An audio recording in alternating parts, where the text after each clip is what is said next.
Hello everyone. आज हम finite verb के एक कॉन्सेप्ट को स्टार्ट करेंगे। इसमें आप एक बात समझिए, हमने लास्ट क्लास में, अगर किसी को वीडियो क्लियर नहीं दिख रही है तो कमेंट करें, मुझे बताइए, मैं पूरी तरह से कोशिश करूँगा प्रोवाइड करने की। ठीक है, तब तक में हम कॉन्सेप्ट को आगे बढ़ा रहे हैं। ठीक है, एक सब्जेक्ट के लिए अगर इन केस दो फाइनाइट वर्ब्स आए हों, जैसे कि आप देख पा रहे हैं यहाँ पे, एक सब्जेक्ट के लिए अगर इनकेस दो फाइनाइट वर्ब आए हों तो उनको हम सिंपल तरीके से नहीं लिखते। उसको लिखने का तरीका होता है या तो फर्स्ट फाइनाइट वर्ब और सब्जेक्ट के बीच में एक रिलेटिव प्रोनाउन लगाया जाए। रिलेटिव प्रोनाउन, जिसको हम डिस्कस डिटेल में प्रोनाउन के चैप्टर में करेंगे, बट अभी हाल फिलहाल सिर्फ कॉन्सेप्ट को समझने के लिए मैंने आपको बस इतना बता दिया कि रिलेटिव प्रोनाउन होता है। ठीक है, सेकेंड पॉइंट, या हम ये चीज कर सकते हैं कि सेकेंड फाइनाइट वर्ब के पहले एक कंजंक्शन लगा दिया जाए। ठीक है, इस बात को एक एग्जाम्पल से समझते हैं। ठीक है, जरा इसको देखते हैं। अब इस सेंटेंस को, एक चीज को देखिएगा, हम सबसे पहला वाला कॉन्सेप्ट को डिस्कस कर रहे हैं, जिसमें मैंने बोला था कि एक सब्जेक्ट के लिए अगर इनकेस दो फाइनाइट वर्ब आए हों तो उसमें हम फर्स्ट फाइनाइट वर्ब और सब्जेक्ट के बीच में एक रिलेटिव प्रोनाउन लगाते हैं। ठीक है, अब इसको देखिएगा। एक बात आपको सीखनी, इसमें एक और चीज जरूरी है कि एक क्लॉज नामक शब्द होता है। क्लॉज का मतलब क्या होता है? एक सब्जेक्ट और एक फाइनाइट वर्ब, ये दोनों जब मिलते हैं तो वो क्लॉज बनाते हैं। ठीक है, अब इसमें अगर हम एक सेंटेंस लेते हैं, Rahul is playing cricket, lives in Mumbai. आप सबसे पहली वीडियो को जरा गौर से देखिएगा, उसमें याद करिएगा, मैंने आपको फाइनाइट वर्ब बताया था। फाइनाइट वर्ब कौन सी होती है? जो आपको टाइम या सब्जेक्ट के नंबर का बोध कराए। ठीक है, अब आप इस Rahul is playing cricket, lives in Mumbai, इस सेंटेंस में अगर आप दो फाइनाइट वर्ब देख पा रहे हैं, जैसे कि इज एक तो प्रेजेंट टेंस बताती है आपको, और ये बता रही है कि ये जिस किसी के लिए भी आई है वो सिंगुलर है। लिव्स भी आपको टाइम का बता रही है कि वो सिंगुलर है, प्लस इसका सब्जेक्ट भी सिंगुलर है।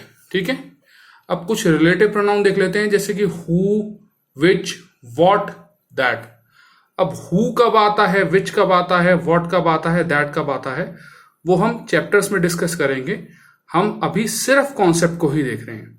ठीक है, जैसे कि मैंने एक सेंटेंस लिखा था ऊपर, अब हमने Rahul is playing cricket, lives in Mumbai, ये टेक्निकली गलत है। इसको लिखने के लिए हमें क्या करना पड़ेगा कि फर्स्ट फाइनाइट वर्ब और सब्जेक्ट के बीच में एक रिलेटिव प्रोनाउन लगाया जाए। ये बात याद रखें। अब फर्स्ट फाइनाइट वर्ब इज थी और राहुल सब्जेक्ट था, तो इन दोनों के बीच में हमने रिलेटिव प्रोनाउन हु लगा दिया। अब आप ये कहेंगे कि हु कैसे लगा? ये सब डिस्कस हम इसके चैप्टर आने पे, प्रोनाउन के चैप्टर आने पे सब डिस्कस करेंगे। ठीक है, अब रिलेटिव क्लॉज, एक रिलेटिव क्लॉज बन जाता है। अब रिलेटिव क्लॉज कैसे बनेगा? हमने सेकंड लाइन में सबसे ऊपर पढ़ा था कि क्लॉज क्या होता है? सब्जेक्ट और एक फाइनाइट वर्ब।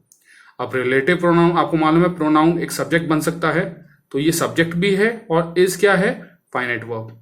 तो सब्जेक्ट और ये इज फाइनाइट वर्ब बना रहा है, तो दैट मीन्स ये एक क्लॉज बना रहा है। तो ये मिला करके रिलेटिव प्रोनाउन हु और इज मिला करके क्या बना रहा है?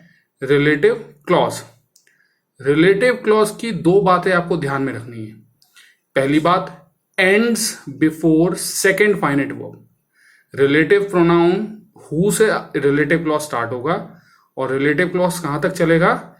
सेकेंड फाइनाइट वर्ब से पहले पहले खत्म होगा। सेकेंड फाइनाइट वर्ब यहां लिव्स है, जो कि हम यहां देख पा रहे हैं, लिव्स से पहले खत्म होगा ये रिलेटिव क्लॉज।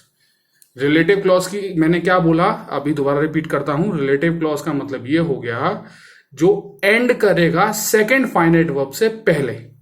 ठीक है, दूसरा point, should be placed nearest to its antecedent. Antecedent का मतलब क्या होता है? एंटीसीडेंट मतलब जो कोई भी नाउन या प्रोनाउन जिसके लिए रिलेटिव प्रोनाउन को यूज किया गया है। ऊपर अगर आप हु इज प्लेइंग क्रिकेट, किसके लिए यूज करा गया है? ये हु किसके लिए आपको लगता है? हु राहुल के लिए यूज करा गया है, क्योंकि राहुल ही तो खेल रहा है क्रिकेट। तो रिलेटिव प्रोनाउन जिस किसी भी नाउन या प्रोनाउन के लिए यूज किया जाता है, वो जो नाउन होगा वो रिलेटिव प्रोनाउन के लिए क्या होगा? एंटीसीडेंट। ठीक है, अब हम इसको फर्दर आगे बढ़ाते हैं, समझते हैं। आगे देखिएगा। अब देखें, हमने एक सेंटेंस, मैंने आपको सेकंड वाला पॉइंट क्या लिखा था, अगर आप थोड़ा सा वीडियो को पीछे लेके देखेंगे, should be placed nearest to its antecedent.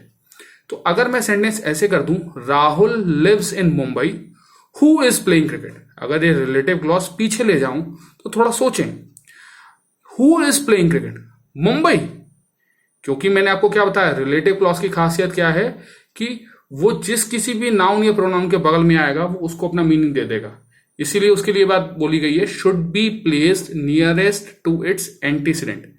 ये हु इज प्लेइंग क्रिकेट किसके लिए आया, राहुल के लिए आया है। तो एक बात का बहुत ध्यान रखें, रिलेटिव प्रोनाउन से जो क्लॉज बनेगा, रिलेटिव क्लॉज बनेगा, वो जिस किसी भी नाउन या प्रोनाउन के लिए आएगा वो उसके हमेशा बगल में रखा जाएगा, उससे दूर नहीं रखा जाता। ठीक है। अब मैं इंप्रूवमेंट, ये जो मैंने आज का कॉन्सेप्ट स्टार्ट करा है, ये इसी पॉइंट के लिए स्टार्ट किया है। इस पे थोड़ा सा गौर फरमाइएगा, क्योंकि ये आने वाले आपके एसएससी के कॉन्सेप्ट में जो इंप्रूवमेंट में आता है, ये बहुत काम का है। ठीक है। सेंटेंस देखते हैं, the boys are playing in the park are naughty. लड़के खेल रहे हैं जो पार्क में, वो नॉटी हैं। ठीक है।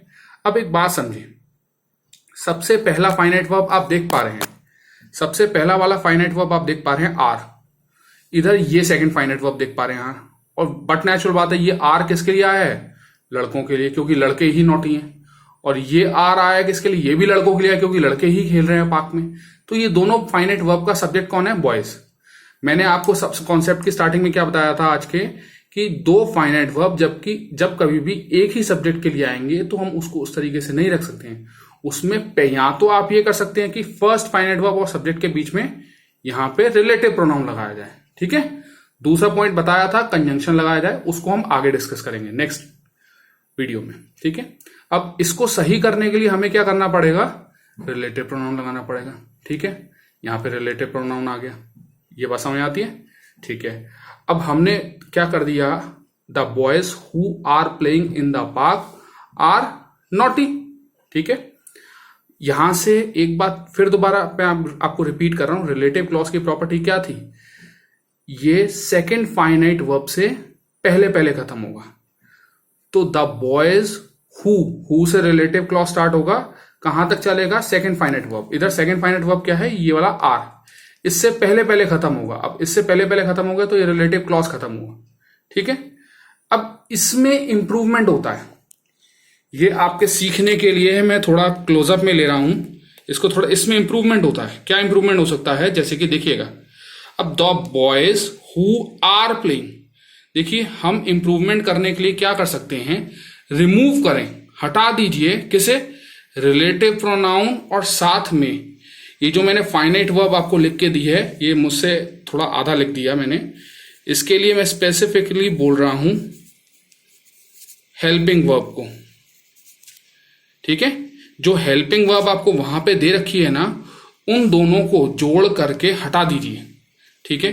तो यहां पे ये रिलेटिव प्रोनाउन है और ये आर है, ये हेल्पिंग वर्ब बना हुआ है इधर, और ये रिलेटिव प्रोनाउन है। ठीक है।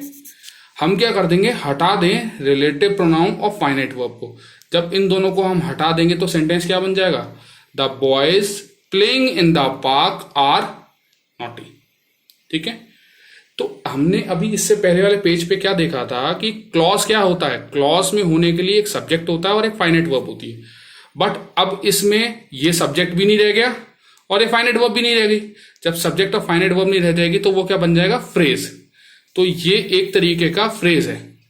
ठीक है। चलिए और कोई और एग्जांपल्स भी देखते हैं आगे। जैसे कि the boy who was responsible for such a mess will be punished. अब हमें पता है द बॉय हु वॉज, एक तो ये एक फाइनाइट वर्ब है, एक सेकेंड फाइनाइट वर्ब ये है। क्यों, ये एक तो नंबर बता रही है, टाइम बता रही है, ये टाइम बता रही है फ्यूचर, तो ये दोनों फाइनाइट वर्ब हैं। ये कहां तक चलेगा रिलेटिव क्लॉज, दूसरी फाइनाइट वर्ब से जस्ट पहले खत्म होगा। ठीक है। अब ये रिलेटिव क्लॉज है, ये ठीक है, कोई दिक्कत नहीं है, बट हम इसको भी सही कर सकते हैं। कैसे, हेल्पिंग वर्ब जिसे हम बी फॉर्म भी बोल सकते हैं, बी फॉर्म और रिलेटिव प्रोनाउन को मिक्स करके हटा दिया जाए, रिमूव इट। रिमूव करने के बाद क्या रह जाएगा, the boy responsible for such a miss will be punished. ठीक है, इससे ज्यादा बेहतर ये माना जाएगा। अगर एसएससी में आपको ये क्वेश्चन आता है इंप्रूव करने के लिए कि इसको हम इंप्रूव कर सकते हैं, तो आप रिलेटिव प्रोनाउन और हेल्पिंग वर्ब को हटा दीजिएगा। आगे एग्जाम्पल देख लेते हैं एक और। The scheme which was launched last year is a big failure. ठीक है, अब आप फाइनाइट वर्ब देख पा रहे हैं, ये वॉज हो गया, ये इज हो गया, रिलेटिव क्लॉज यहां से स्टार्ट होगा, सेकंड फाइनाइट वर्ब से पहले पहले खत्म हो जाएगा। ठीक है, यहां तक ठीक है। अब ये फाइनाइट वर्ब है, ये रिलेटिव प्रोनाउन है, दोनों को मिक्स करके हटा दीजिए, रिमूव कर दीजिए। अब क्या रहेगा, लॉन्च्ड लास्ट ईयर, बस इतना ही रह गया। तो ये सही है, इससे ज्यादा सही ये माना जाएगा। ठीक है, आज के लिए हम इतना ही करते हैं। आई होप आपको वीडियो में मैं थोड़ा बहुत हेल्प कर पा रहा हूं। अभी लॉकडाउन की वजह से I am not able to provide good service, but when lockdown gets over definitely I will be providing good service to you. ठीक है, अभी के लिए आई एम सो सॉरी, क्योंकि थोड़ा मैं आपको सब सुविधा अच्छे से नहीं दे पा रहा हूं, थोड़ा टाइम लगेगा, बट जैसे ही लॉकडाउन ओवर होगा मैं डेफिनेटली अच्छी सर्विस प्रोवाइड करने की कोशिश करूंगा। Thank you.